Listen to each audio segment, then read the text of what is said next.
We could not have a better speaker for you this morning. I actually had not heard of today's speaker until a couple of months ago when I was sitting in a meeting in Washington, D.C., and the room was just filled with power. There were all kinds of people in this room that were politicians and leaders, political people of all stripes. I mean, they're sitting right there, and they just listened to person after person talk, and they were all buzzing around the room. And then this lady named Gail McWilliams stepped to the podium, and you could hear a pin drop as she spoke. She took the whole room, held the room in the palm of her hands, and it was one of the most magnificent moments I have ever been a part of. She's an inspirational speaker. She's the author of 3 books that she'll be signing after Convocation today. She travels from one end of this nation to the other, telling her story. Before she comes to speak to you, though, why don't you watch this video? Here's Gail's story.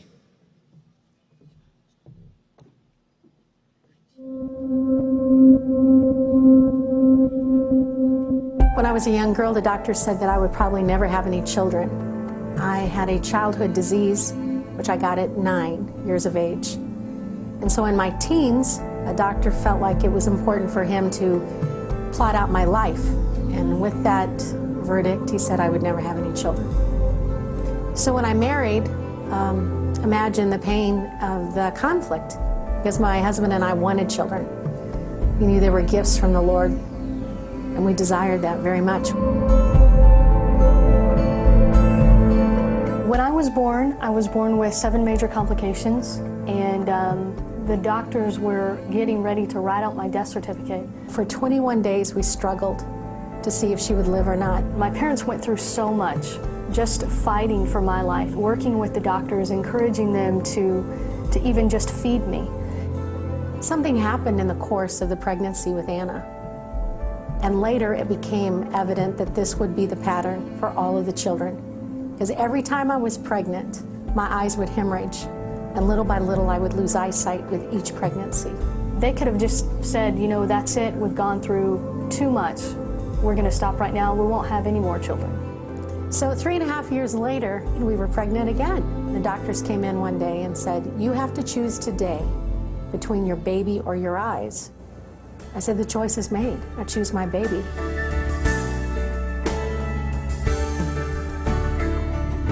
We had the 3 older girls first, and what a joy.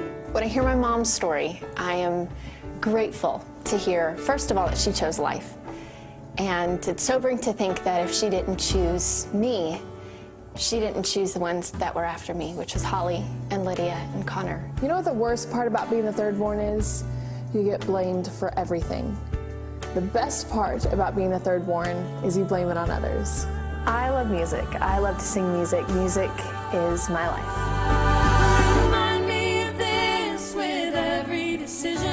And then we had a 9-year gap, and God blessed us with 2 more children, Lydia and Connor. I always tell people their goodness and mercy because I figure they're going to follow us all the days of our life. I like being part of a family that values life and values others. Because my mom chose life, I have the opportunity to impact my generation. Keep your lamps trimmed and burning, keep your lamps. Part of the gifts that our family brings to the world that I think are unique is that the girls sing with me. Girls have made a CD, we've done TV, we've done radio. Remind me of this with every decision. God has used the crucible that Gail has gone through specifically to create a life message that seems to be impacting people and transforming them for the glory of God. Purpose, design, potential, Value. destiny. Life is the gift. When I look at my children, I don't just see my children, I see generations yet to come.